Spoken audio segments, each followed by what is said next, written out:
Hey guys, this is Seth Cox and I'm here to give you a little bit of insight on Blizzard Entertainment. Blizzard was founded in 1991, originally known as Silicon and Synapse. It was formed in Irvine, California by Alan Adam, Michael Morheim, and Frank Pierce, fresh graduates from UCLA. Both had studied computer science and engineering, while Morheim had focused on electrical engineering, and at graduation, Adam convinced the other two to start a company to create and program games. As Silicon and Synapse, the three began making games for Interplay Productions and other companies as work for hire. The same year, they made their first console game, RPM Racing. In 1993, Synapse made The Lost Vikings and Rock 'n' Roll Racing, earning the title of Best Software Developer of the Year. In December of that same year, the founders decided to change their name to Chaos Studios. The hard work put into Lost Vikings and Rock 'n' Roll Racing paid off though, as in '94, Davidson and Associates purchased Chaos for $6.75 million after discovering that another firm was already using the name Chaos Technologies.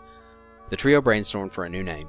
Adam originally liked the name Ogre Studios. The owner, though, Jan Davidson, did not, fearing backlash from the shareholders. After digging through the dictionary, Adam came up with Blizzard, and the name was received well and stuck. But instead of Blizzard Studios or Blizzard Games, they chose Blizzard Entertainment, as they believed they would be creating franchises encompassing more than just games. In the mid to late 90s, there was a surge for Blizzard. In '94, Blizzard entered the arena of real-time strategy with Warcraft: Orcs and Humans. The next year, Warcraft 2: Tides of Darkness was released, earning numerous awards and a first Game of the Year award. The next year, an expansion to Warcraft 2 named Beyond the Dark Portal hit the market, causing the overall game to sell over 1.2 million copies, ending 1996 as #1 in PC sales. Blizzard's next great project, though, Diablo, arrived on the scene in December of '96, becoming the #1 selling PC title.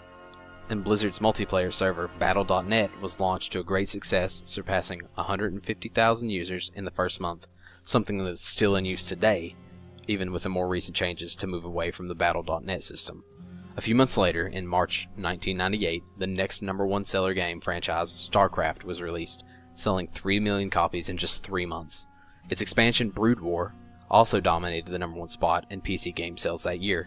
Interesting fact, in May of 1999, a copy of StarCraft was taken into space on the shuttle Discovery during the first docking mission on the International Space Station. It's a fun fact for you.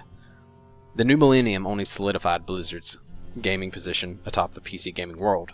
Each new game seemed to break the record set by their previous releases. Diablo 2, Warcraft 3, and Warcraft 3's expansion, The Frozen Throne, a personal favorite, make the 6th, 7th, and 8th #1 sellers in the company's history. Battle.net had over 4 million users and counting at this time as well. But in 2004, World of Warcraft broke all previous sales records on its first day of release in North America, Australia, and New Zealand. The following year, the game was released in Europe, South Korea, and China. By August of 2004, over 4 million people were playing, including me. Each expansion added the game sold between 2 to 3 million copies, in its first day of availability, and until Diablo 3's release in 2012, WoW could not be beaten in PC sales. The Burning Crusade, Wrath of the Lich King, Cataclysm, Mists of Pandaria, Warlords of Draenor, and the recent release of Legion brought the number of WoW players to an apex of over 12 million players in 2010, and down again thereafter. Thank you, Warlords of Draenor, for doing that. Somewhere amidst the chaos, though, Blizzard's StarCraft 2, Wings of Liberty, and Heart of Storm came out in 2010 and became the world's fastest-selling strategy game of all time. Diablo 3 and Diablo 3 Reaper of Souls brought Blizzard crashing back into the console gaming market, selling millions of copies across the globe. Their newest project, Overwatch, came out in May of 2016 for both PC and console systems and introduced a new genre of first-person shooter multiplayer online gaming that emphasized Blizzard's capacity to branch out into different fields and styles of gameplay. Even card gaming is no exception. Blizzard's Hearthstone, Heroes of Warcraft, has found its way into the lives of millions of people worldwide, along with, in 2015, Heroes of the Storm, Blizzard's shot at a MOBA. In October 2005, Blizzard held its very first convention, dubbed BlizzCon, in Anaheim, California, to summon hundreds of fans to a festival of all things Blizzard. Guests are invited to dress as their favorite characters, those Sylvanuses though, Entering gaming tournaments with prizes, buy souvenirs, learn about upcoming games, expansions, and content, and meet and receive autographs from voice actors, developers, and artists that help make their favorite worlds a reality. Blizzard holds this gathering every year as a way to celebrate its fans and share love of gaming. Blizzard's mission statement has not changed much over the years, and it can be seen posted throughout their campuses and offices, dedicated to creating the most epic entertainment experiences ever.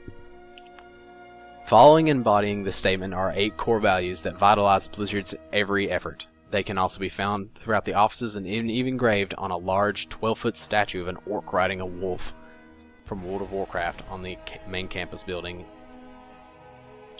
Number 1. Gameplay first. Make games as playable and as fun as possible. Number 2. Commit to quality. Number 3. Play nice, play fair, have respect and integrity in all interactions.